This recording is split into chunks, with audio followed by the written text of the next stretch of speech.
मुस्कुराना तुम क्या जानो, मुस्कुराना तुमको हम सिखा देंगे એવું આ રેખા કે છે, પણ હું નથી કહેતો. રેખા નામનો ટોપિક આપણો ચાલુ થશે ચેપ્ટર નંબર 11 માં. બે ટોપિક છે, અવકાશમાં રેખા અને સમતલ. એમાં રેખાનો ટોપિક અત્યારે ચાલી રહ્યો છે. એમાં પહેલી થિયરી આપણે ચલાવવા જઈ રહ્યા છે. સો before that I M telling you very good morning to all of you. And first theory, આપેલ બિંદુમાંથી પસાર થતી તથા આપેલ સદિશની દિશાવાળી રેખાનું સમીકરણ.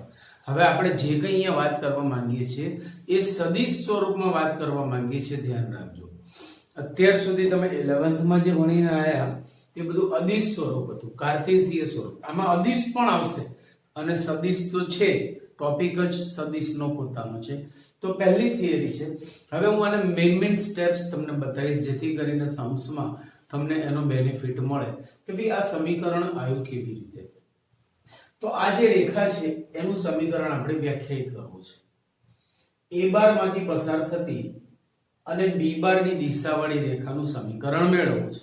એમાં પહેલું આવશે સદિશ સમીકરણ. ત્રણ પ્રકારના સમીકરણ આપણે મેળવવાના આવશે. પહેલું સદિશ સમીકરણ, બીજું પ્રચલ સમીકરણ અને ત્રીજું કાર્ટેશિય સમીકરણ. સદિશ, પ્રચલ, કાર્ટેશિય. એમાં સદિશની અત્યારે તૈયારી ચાલી રહી છે. જો એ બાર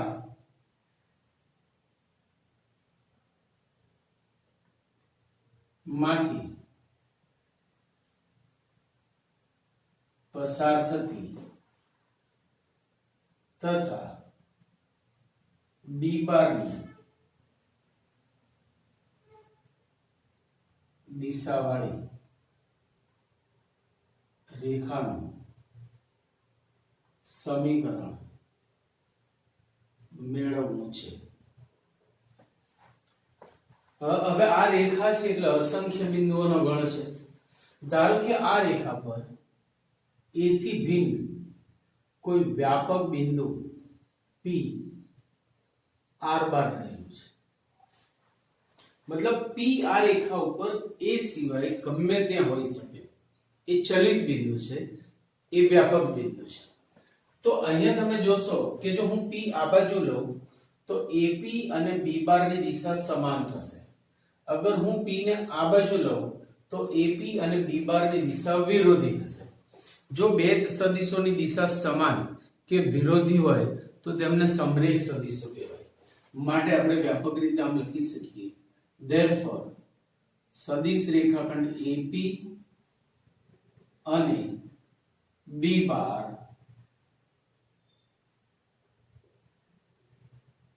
સમરેખ થાય. therefore AP is equal to lambda B bar. આપણે આમ તો કે લખીએ છીએ પણ એકોર્ડિંગ ટુ ટેક્સ્ટ બુક આપણે અહીંયા લેમ્બડા લખીએ છીએ. અચ્છા, સદિશ રેખાખંડ AP એટલે શું ભાઈ? સદિશ રેખાખંડ AP એટલે P નો સ્થાન સદિશ માઈનસ A નો સ્થાન સદિશ. મતલબ R bar minus A bar equal to lambda B bar. therefore R bar is equal to A bar plus lambda B bar, જે એ બાર માંથી પસાર થતી અને બી બાર ની દિશાવાળી રેખાનું સદિશ સમીકરણ છે. જો હું અહીંયા લેમ્બડાના જુદા જુદા મૂલ્યો મૂકીશ તો મને આ રેખા ઉપર જુદા જુદા બિંદુઓ મળશે. જેમ કે હું લેમ્બડા ઇક્વલ ટુ 0 લઈશ તો r bar is equal to a bar, lambda is equal to 1 લઈશ તો કોઈ બીજું બિંદુ મળશે, 2 માટે ત્રીજું બિંદુ મળશે, -1 માટે કોઈ એનાથી ભિન્ન બિંદુ મળશે. આમ હું લેમ્બડાના જુદા જુદા મૂલ્યો મૂકીશ તો મને આ રેખા ઉપર જુદા જુદા બિંદુઓ મળશે, જેને રેખાનું સદિશ સમીકરણ કહે છે. a બાર માંથી પસાર થતી અને b બાર ની દિશાવાળી રેખાનું સદિશ સમીકરણ. હવે અહીંયાથી મારે પ્રચલ સમીકરણ મેળવવું છે. પ્રચલ સમીકરણ લાવવા માટે શું કરવું? તો જુઓ,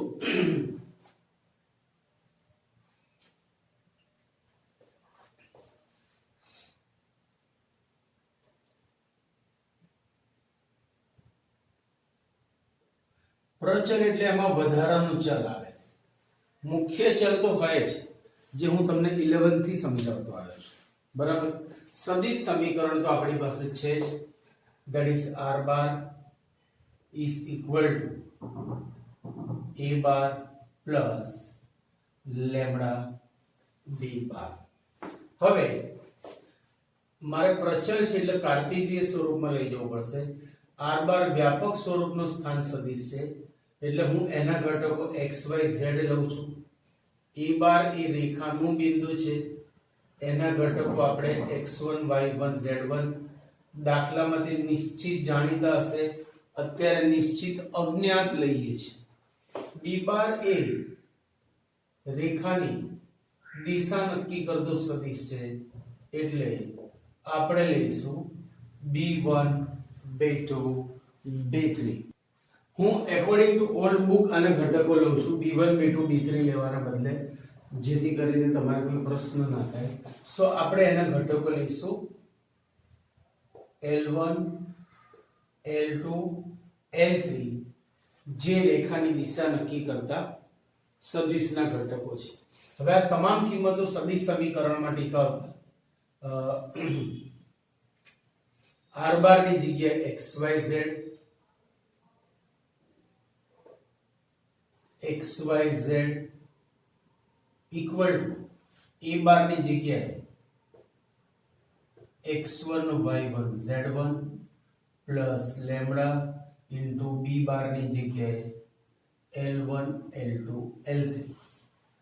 જો આનું સાદુરૂપ આપવામાં આવે તો x equal to x1 plus lambda L1, x equal to x1 plus lambda L1, y is equal to y1 plus lambda L2 અને z is equal to z1 plus lambda L3, જેને રેખાના પ્રચલ સમીકરણો કહે છે, જેને રેખાના પ્રચલ સમીકરણો કહે છે. હવે આ રેખાના પ્રચલ સમીકરણો થયા, તો હવે અહીંયાથી આપણે જવું છે કાર્ટેશિયન સમીકરણ. આનો ઉપયોગ બહુ ઓછો થશે, પણ યાદ રાખજો ભરપૂર ઉપયોગ કાર્ટેશિયન સમીકરણનો પણ ભરપૂર ઉપયોગ.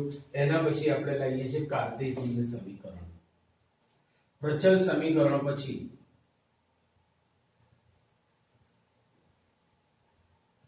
કાર્ટેશિયન સમીકરણ.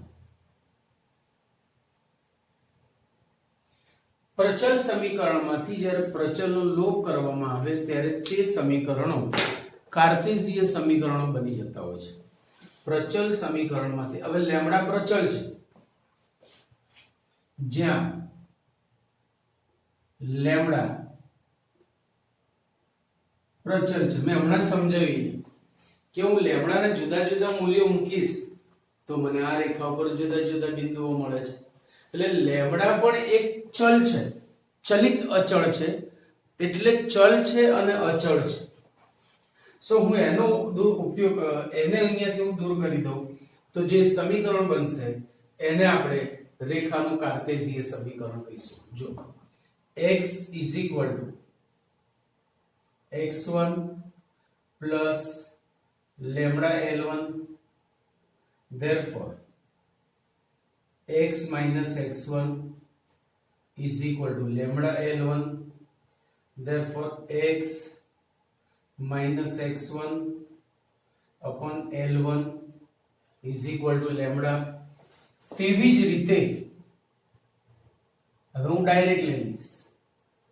તેવી જ રીતે y minus y1 upon L2 is equal to lambda તથા z minus z1 upon L3 is equal to lambda મેળવી શકાય. આ બધું મેળવવાનું નથી, પણ હું જસ્ટ તમને બતાવું છું એટલે ખ્યાલ આવે દાખલામાં બધી વસ્તુઓનો, બરાબર. બાકી તમારે તો સીધા સમીકરણો જ યાદ રાખવાના છે. સદિશ સમીકરણ, પ્રચલ સમીકરણ અને હવે જે આપણે મેળવવા જઈ રહ્યા છીએ કાર્ટેશિયન સમીકરણ.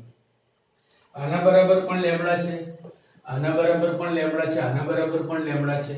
So therefore we can say x minus x1 upon L1 equal to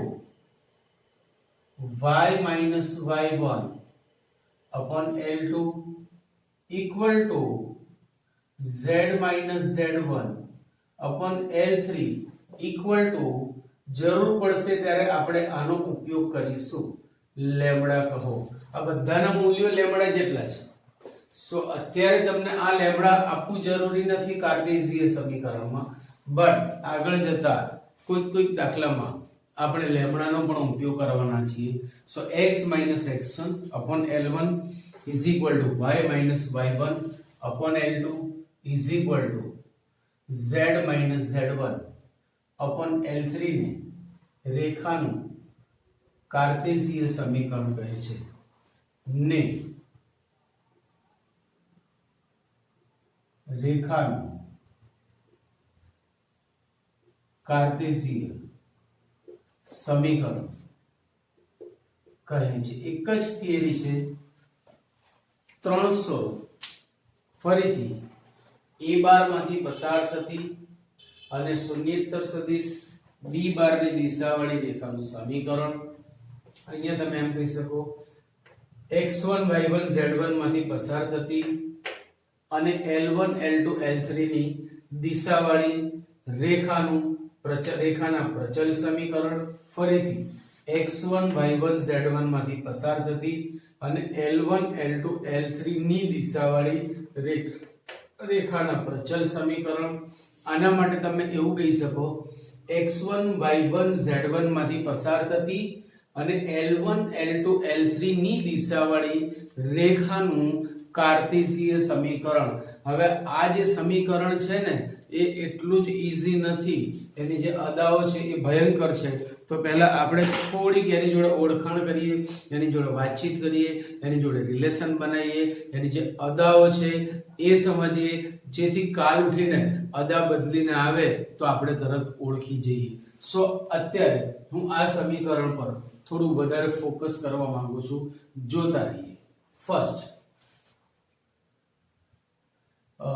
x minus 2 upon 3 is equal to y minus 3 upon 4 is equal to z minus 4 upon 5. જે 2 3 4 માંથી પસાર થતી અને 3 4 5 ની દિશાવાળી રેખાનું કાર્ટેશિયન સમીકરણ છે. બરાબર વાત ભેજામાં ઉતારજો. બીજું x minus 1 upon 4 is equal to y plus 2 upon minus 3 is equal to z minus 1 upon 5. જે 1 minus 2 1 માંથી પસાર થતી એટલે વચ્ચે માઇનસ હોવું જરૂરી છે. xyz ના સહગુણક 1 હોવા જરૂરી છે, વચ્ચે માઇનસ હોવું જરૂરી છે. તો જે 1 minus 2 1 માંથી પસાર થતી અને 4 minus 3 5 ની દિશાવાળી રેખા છે. બરાબર ધ્યાન રાખજો, નહીતર દાખલાઓમાં આ બધી અદાઓ હેરાન કરી નાખશે તમને. x minus 2 upon 1 is equal to 3 minus y upon 2 is equal to 2z plus 1 upon 3. હવે જુઓ, મેં કીધું ને ધીરે ધીરે અદાઓ બદલશે, એકદમ નહીં. હવે મારે આ સ્વરૂપમાં પહેલા તો ફેરવવી પડે, પછી જ આપણી વાત આગળ જાય. તો x minus 2 upon 1. હવે y માઇનસ સ્વરૂપ લાવવા માટે મેં અંશમાંથી માઇનસ કોમન લઈને છેદમાં આપી દીધી, અથવા અંશને છેદને માઇનસ વડે ગુણ્યું. વાત એની એ જ. z નો સહગુણક 1 બનાવવા માટે ઉપર નીચે મેં 2 વડે ભાગ્યું, વત્તા મેં આ સ્વરૂપ બનાવ્યું. અહીંયા 2 વડે ભાગ્યા એટલે z, અહીંયા 1/2 અને અહીંયા 3/2. ભેજે મેં જારે લાય કે નહીં. જે 2 3 minus 1/2 માંથી પસાર થતી અને 1 minus 2 3/2 ની દિશાવાળી રેખાનું કાર્ટેશિય સમીકરણ છે જે 2 3 1/2 માંથી પસાર થતી અને 1 2 3/2 માંથી પસાર થતી 1 2 3/2 ની દિશાવાળી રેખાનું કાર્ટેશિય સમીકરણ છે. હવે કઈક જોરદાર સ્વરૂપ લાવવા માંગીએ છીએ.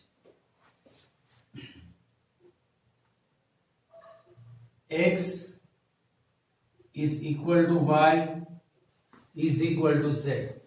આ બી રેખાનું સમીકરણ છે. જો હું આને આમ લખી શકું. therefore x minus 0/1 equal to y minus 0/1 equal to z minus 0/1 જે 0 0 0 માંથી પસાર થતી અને 1 1 1 ની દિશાવાળી રેખાનું કાર્ટેશિય સમીકરણ છે. પાંચમું સ્વરૂપ x minus 2/3 is y minus 1/0 equal to z plus 2/5. હવે સામાન્ય રીતે છેદમાં 0 લખાય નહીં, છતાં અહીંયા ભાગાકાર નથી આ કે ભાઈ y minus 1 ને 0 વડે ભાગ, એવું નથી. ભાગાકાર નથી પણ છતાંય લખાય તો નહીં ને. તો એ વખતે જે લેમ્બડા બહુ વાળી વાત છે ને કે આના બરાબર લેમ્બડા, આના બરાબર લેમ્બડા, આના બરાબર લેમ્બડા, હું એનો ઉપયોગ કરીશ. મતલબ x minus 2/3 equal to z plus 2/5 comma y minus 1/0 equal to lambda. ભાઈ બીમારી થઈ તો એના બાજુમાં દવાખાનામાં દાખલ કરી. therefore x minus 2/3 is equal to z plus 2/5 comma આ 0 લેમ્બડા ની જોડે ગુણાય એટલે 0 થયું.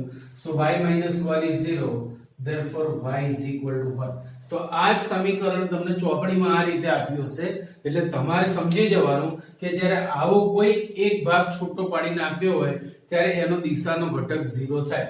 તો તમે આને કહી શકો જે 2 1 -2 માંથી પસાર થતી, જે 2 1 -2 માંથી પસાર થતી અને 3 0 5 ની દિશાવાળી રેખા છે. બોલો ક્લિયર પોઈન્ટ. જે ફરીથી 2 1 -2 માંથી પસાર થતી અને 3 0 5 ની દિશાવાળી રેખા છે. આટલી વસ્તુ ક્લિયર. હવે આ જ સમીકરણ તમને હું આમ આપું તો તમારે ડાયરેક્ટ મને કહેવું પડે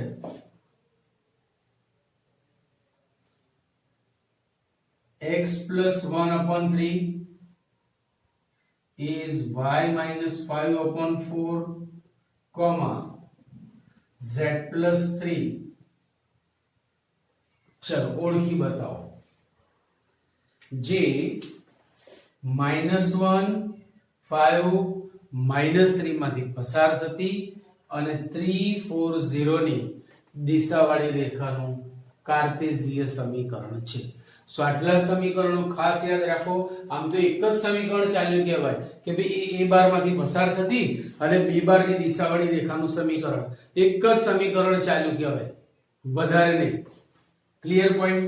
સો લખી લો એટલે આગળ જઈએ. ચલો એના પછી બીજા નંબરની થિયરી. આપેલા બે ભિન્ન બિંદુઓમાંથી પસાર થતી રેખાનું સમીકરણ. એમાં પણ ત્રણ સમીકરણો છે: સદિશ, પ્રચલ, કાર્ટેશિય. એમાં પહેલા આપણે સદિશ સમીકરણની વાત કરીએ. તો ધારો કે આ બે ભિન્ન બિંદુઓ એ બાર અને બી બાર માંથી પસાર થતી રેખા છે.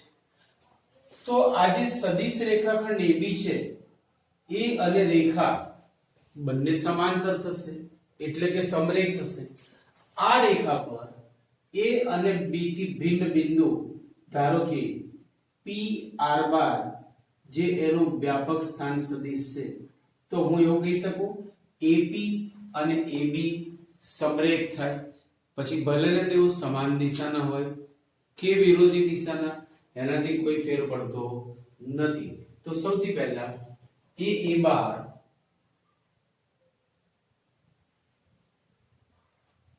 અને bb બહાર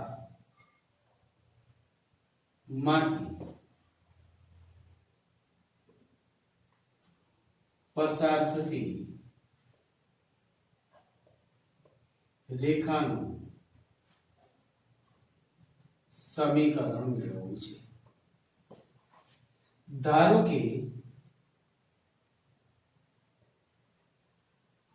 PR બાર એ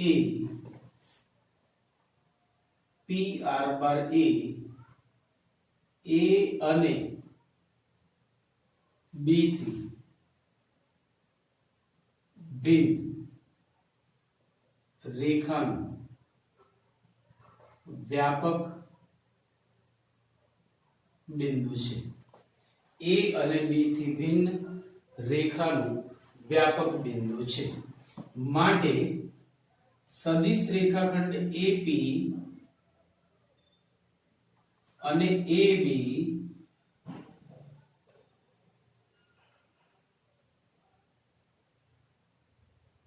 સમરેખ થાય. માટે સદિશ રેખાખંડ AP અને AB સમરેખ થાય.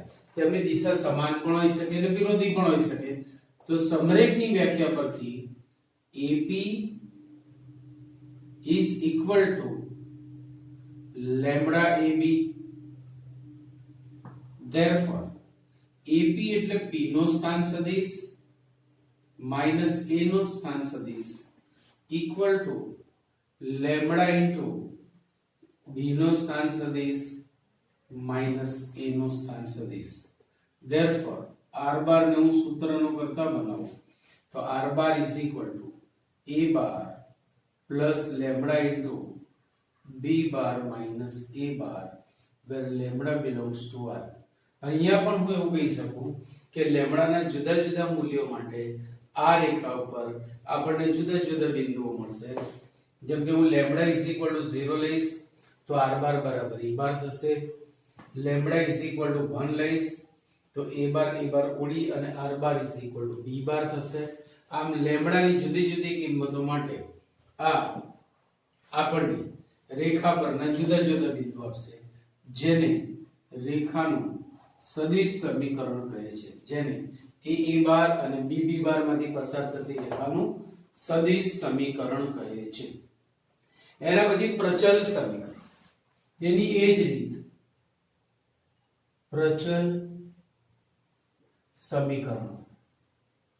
પ્રચલ સમીકરણો માટે એક વખત આપણે સદિશ સમીકરણને ઇન્વાઇટ તો કરવા જ પડે. ચલ એમને ઇન્વાઇટ કરીએ. અહીં A બાર અને B બાર માંથી પસાર થતી રેખાનું સદિશ સમીકરણ A bar plus lambda into B bar minus A bar where lambda belongs to R છે. હવે મારે એને પ્રચલમાં ફેરવવા માટે એના કાર્ટેશીય ઘટકો મૂકવા પડે. તો R bar is equal to XYZ. A બાર એ રેખાનું પહેલું બિંદુ છે એટલે હું એના ઘટકો લઈશ x1 y1 z1. B બાર એ બીજું બિંદુ છે રેખાનું એટલે હું એના ઘટકો લઈશ x2 y2 z2. આ તમામ કિંમતો સદિશ સમીકરણમાં ટીકાવતા R બાર ની જગ્યાએ xyz is equal to A bar is x1 y1 z1 plus lambda into B bar minus A bar એટલે x2 minus x1 y2 minus y1 z2 minus z1 થાય. હવે અહીંયાથી અનુરૂપ ઘટકો સરખાઈએ તો x is equal to x1 plus lambda into x2 minus x1. Y is equal to y1 plus lambda into y2 minus y1. z is equal to z1 plus lambda into z2 minus z1 where lambda belongs to R. J A bar is x1 y1 z1 તથા b bar is x2 y2 z2 માંથી પસાર થતી રેખાના પ્રચલ સમીકરણો છે. xyz મુખ્ય ચલ છે પણ લેમ્બડા એક એડિશનલ વધારાનો ચલ છે, આથી તેને પ્રચલ કહેવામાં આવે છે. તો જે a બાર તથા bb બહાર માંથી પસાર થતી રેખાના પ્રચલ સમીકરણો છે. રેખાના પ્રચલ સમીકરણો છે. સદિશ સમીકરણ પ્રચલ આવ્યું, કયું બાકી રહ્યું? કાર્ટેશિયન. એ જ ફોર્મેટ. ચલો કાર્ટેશિયન સમીકરણ.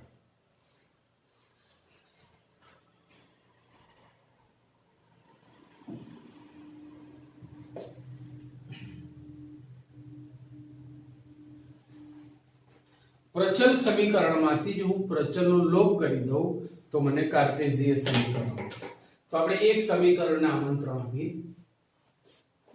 પ્રચલ સમીકરણ x is equal to પહેલું લઉં છું x1 plus lambda into x2 minus x1 માંથી હું લેમ્બડાને સૂત્રનો કરતા બનાવવા માંગુ છું. તો x1 ને ડાબી બાજુમાં લાવું છું.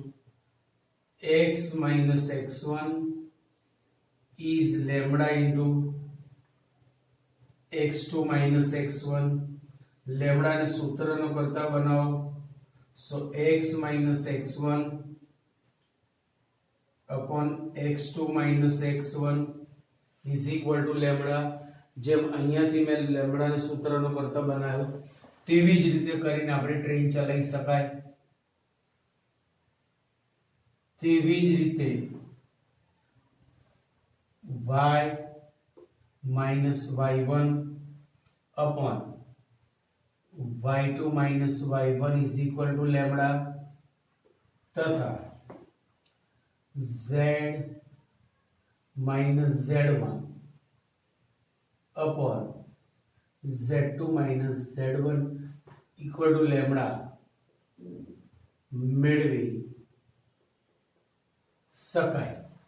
હવે ત્રણે ત્રણમાં લેમ્બડા સૂત્રનો કરતા છે. તમે જુઓ આના બરાબર પણ લેમ્બડા છે, આના બરાબર પણ લેમ્બડા છે, આના બરાબર, એટલે ત્રણે ત્રણ પદો થયા સમાન અને માટે જ આપણે આમ લખી શકીએ therefore x minus x1 upon x2 minus x1 એ જ રીતે y minus y1 upon y2 minus y1 is equal to z minus z1 upon z2 minus z1. જરૂર પડશે ત્યારે આપણે આને લેમ્બડા કહીશું. એટલે અત્યારે ઓર્ડર કરી રાખ્યો કે જરૂર પડે તો લેમ્બડા કહો. તો આ થઈ ગયું બે ભિન્ન બિંદુઓમાંથી પસાર થતી રેખાનું કાર્ટેશિયન સમીકરણ. આની બી અદાઓ જેમ આગળની થિયરી જોઈ એમાં છે, પણ એ બધું મેં સમજાવી દીધું છે એટલે ફરીથી આમાં આપણે એ સમય આપવાની જરૂર નથી. સો ત્રણ સમીકરણ બરાબર યાદ રાખજો: સદિશ, પ્રચલ, કાર્ટેશિયન. દાખલામાં ભરપૂર ઉપયોગી આ તમામ વસ્તુ. તો લખી લો ઝડપથી એટલે આગળ જઈએ. એના પછીની જે થિયરી છે એકચ્યુઅલી આવે છે પાછળ, પણ મેં એટલા માટે આગળ લઈ લીધી કે આપણો જે ટોપિક છે એની સાથે કો રિલેટેડ છે. બુકમાં જે ક્રમ આપ્યો છે એ થોડો અટપટો છે. સો હું જરૂરિયાત પ્રમાણે આગળ જઈશ કે બે ભિન્ન રેખાઓ એક જ સમતલમાં હોય. જો આમ હશે ને તો એ ભિન્ન સમતલની રેખા બનશે, પણ આમ હોય, આમ હોય, આમ હોય, આમ હોય, સમાંતર અથવા છેદક હોય ને તો હંમેશા એક જ સમતલમાં આવે. નહીતર આવી હોય તો તે સમાંતર પણ નથી અને છેદક પણ નથી. એટલે ભિન્ન સમતલની રેખાઓ છે, તમે જોઈ શકો છો આખું એને ત્રિપરિમાણીય રીતે. Clear point? ચલો, તો તો બે ભિન્ન રેખાઓ સમતલીય હોવાની શરત r બાર બે ભિન્ન રેખાઓ વ્યાખ્યાયિત કરીએ સદિશ સ્વરૂપમાં is a1 bar plus lambda b1 bar lambda 1 b1 bar where lambda 1 belongs to r तथा r bar is equal to a2 bar plus lambda 2 into b2 bar where lambda 2 belongs to r આ ભિન્ન રેખાઓ છે જો આ રેખાઓ સમતલીય હોય આને હું L1 અને L2 એવું પણ કહી શકું L1 અને L2 એવું પણ કહી શકું જો L1 અને L2 સમતલીય હોય તો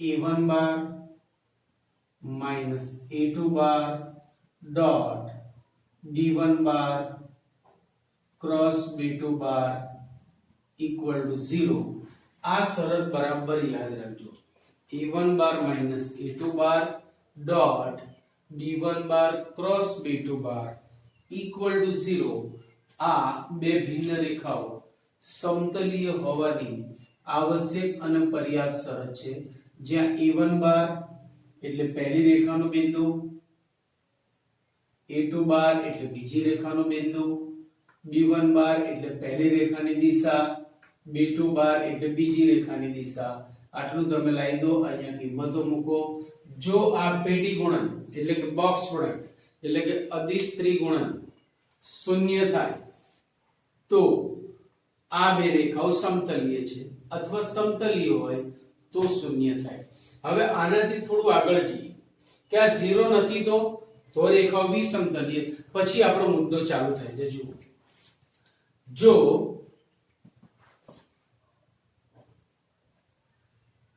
a1 bar minus a2 bar dot b1 bar cross b2 bar not equal to 0 तो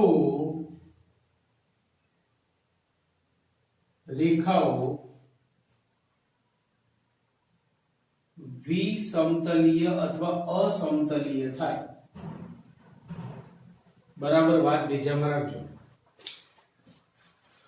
समांतर के छेदक होय तो ते हमेशा समतलीय ज होय पण जो आवुं होय छेदती पण न होय अने समांतर पण न होय तो તેઓ વિસમતલીય બને હવે વિસમતલીય બને તો એમની વચ્ચે એક લઘુત્તમ અંતર આપણને મળે એ લઘુત્તમ અંતર આપણે શોધવું છે ધ્યાન રાખજો એ લઘુત્તમ અંતર આપણે શોધવું છે તો વિસમતલીય રેખાઓ વચ્ચેનું લઘુત્તમ અંતર એ આના પછીનો આપણો ટોપિક છે વિસમતલીય રેખાઓ એટલા માટે જ આ ટોપિક આપણે લીધો એના પછીનો ટોપિક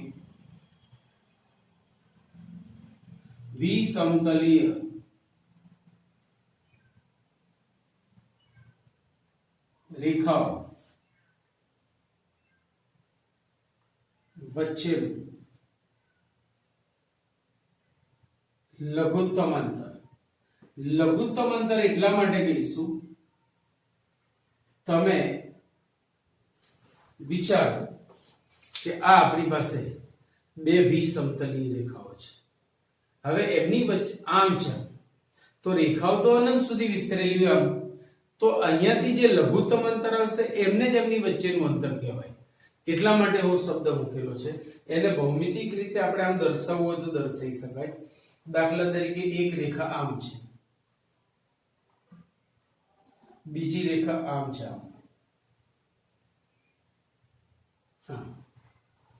આમ છે બરાબર હવે હું એમની વચ્ચેનું લઘુત્તમ અંતર લાવું છું જો આ એમની વચ્ચેનું લઘુત્તમ અંતર છે કેવી રીતે ખબર પડે તો આ લંબ છે અને આ પણ લંબ છે એટલે આવી પરિસ્થિતિ છે તો આ અંતર બોર્ડ ઉપર દર્શાવવું અઘરું છે આ અંતર એટલે આપણને આવું દેખાય આ નાનું દેખાય આમ જો બરાબર છે સો આ થઈ ગયું વિસમતલીય રેખાઓ વચ્ચેનું લઘુત્તમ અંતર હવે રેખા હું આની આ જ રાખું છું તો લઘુત્તમ અંતરનું સૂત્ર આપણી પાસે આવું છે કે આનું મૂલ્ય જે શૂન્ય નથી ને એ જ આપણને જવાબ આપશે. જુઓ લઘુત્તમ અંતર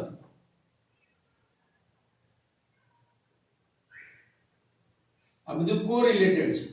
આનું આ જ પદ માનાંકમાં મોડ a1 બાર માઈનસ a2 બાર ડોટ b1 બાર ક્રોસ b2 બાર अपॉन मोड b1 बार क्रॉस b2 बार એટલે જે નોટ ઇક્વલ ટુ 0 મૂલ્ય આવ્યું, ધારો કે આનું મૂલ્ય 50 આવ્યું કે -7 આવ્યું કે √3 આવ્યું, એનો માનાંક upon mod b1 bar cross b2 bar, that will be the least distance between two skew lines. બે વિસમતલીય રેખાઓ વચ્ચેનું લઘુત્તમ અંતર થશે. બરાબર ધ્યાન રાખજો. આને આપણે કહીશું વિસમતલીય રેખાઓ વચ્ચેનું લઘુત્તમ અંતર.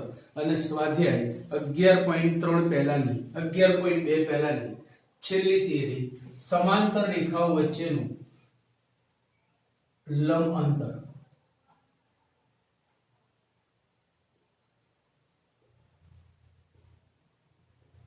સમાંતર રેખાઓ વચ્ચેનું લંબ અંતર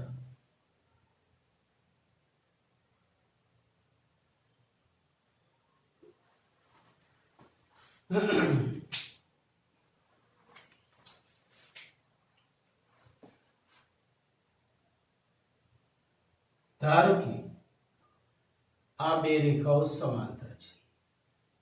બંને રેખાઓ સમાંતર છે એટલે તેમની જે દિશાનો સદિશ એક સરખો જ આવશે.